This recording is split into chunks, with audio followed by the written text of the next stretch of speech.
At first, the idea sounds almost unbelievable. Why would the United States, the most powerful nation on Earth, be interested in a cold, icy island with more glaciers than people? Why would America even think about Greenland? But once you understand the truth, you'll realize something shocking. Greenland is not just frozen land. Greenland is the future. To grasp this story, we must look beyond maps and ice. We must look at power, fear, and survival in the modern world. Greenland is the largest island on Earth.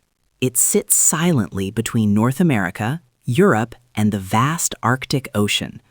Politically, it belongs to Denmark, but geographically, it is far closer to America than to Europe. And in geopolitics, geography often matters more than flags. During the height of the Cold War, American military planners discovered a terrifying reality. If nuclear missiles were launched from Russia toward the United States, the shortest and fastest path would be over the Arctic, directly over Greenland. That realization changed everything. This is why America built a powerful military base in Greenland. From here, the U.S. could detect incoming missiles, track enemy aircraft, and monitor satellites. It was designed to protect North America from surprise attacks. Greenland became America's northern shield, quiet, invisible, but absolutely essential. Even today, in an age of hypersonic missiles that can cross continents in minutes, Greenland remains a critical early warning post. If America loses strategic control over Greenland, it loses visibility from the north, and blindness in geopolitics is fatal. But military defense is only one part of the story. Something else is happening, something far bigger. The Arctic is melting. As global temperatures rise, ice that once blocked the Arctic Ocean for centuries is slowly disappearing. And with that ice comes opportunity. New shipping routes are opening, routes that can connect Asia, Europe, and North America far faster than traditional paths like the Suez Canal. These Arctic routes could reshape global trade. They could save weeks of travel time. They could redirect trillions of dollars in commerce. And Greenland sits right next to these emerging sea highways. In the future, whoever controls Arctic access will control trade, logistics, and economic influence. America understands this very well. It does not want rival nations controlling the oceans of tomorrow. But the ice hides something even more valuable. Beneath Greenland's frozen surface lie vast reserves of rare earth minerals, uranium, iron, zinc, oil, and natural gas. Rare earth elements are especially critical because they power modern civilization.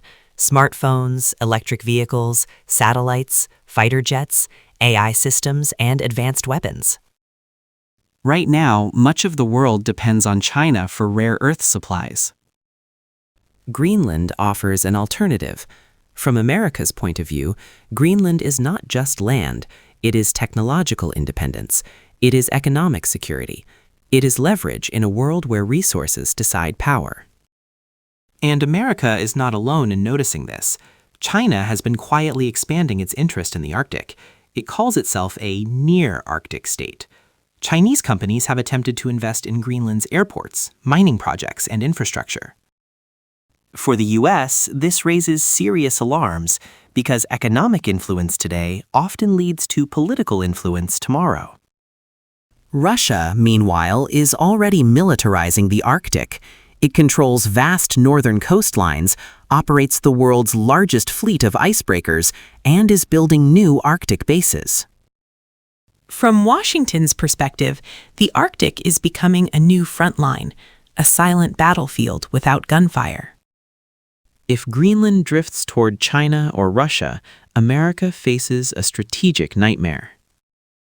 This is why, in 2019, the world was stunned when Donald Trump publicly suggested buying Greenland. The media laughed. Denmark called it absurd. Memes flooded the internet.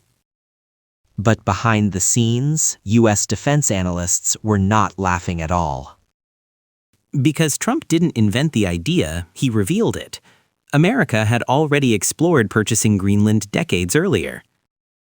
It had considered long-term leasing arrangements, expanded military presence, and deep economic integration. Trump simply said the quiet part out loud. In modern geopolitics, control does not require invasion. No tanks, no soldiers marching. Control today means influence, military agreements, economic investments, infrastructure funding, security guarantees. If Greenland depends on America for defense, jobs, and global relevance, then effective control is already achieved without firing a single bullet. They want economic growth, global recognition, and self-reliance. American investment can offer opportunity, but it also brings dependency. This creates a complex triangle. Denmark wants sovereignty, Greenland wants independence, America wants security. And hovering around all of them are China and Russia. Zoom out, and the truth becomes clearer. This is not about Greenland alone. This is about a new Cold War, not fought with ideology, but with technology, trade routes, minerals, and geography. Coal has been replaced by data, steel by semiconductors. And the Arctic has replaced the old oceans as the next great arena of power. Greenland sits at the center of this transformation. Missiles pass above it. Trade will flow beside it. Resources sleep beneath it. Rivals are circling it. America does not want Greenland because it is greedy. It wants Greenland because in the future world order, losing Greenland could mean losing dominance itself. There will be no invasion, no conquest headlines, no flags planted in ice. Just quiet moves, strategic deals, military presence, economic ties. Because in the modern age, the most important battles are fought without war, and Greenland, cold, silent, and massive, may decide who controls the future of the planet. The frozen island holds the key to tomorrow.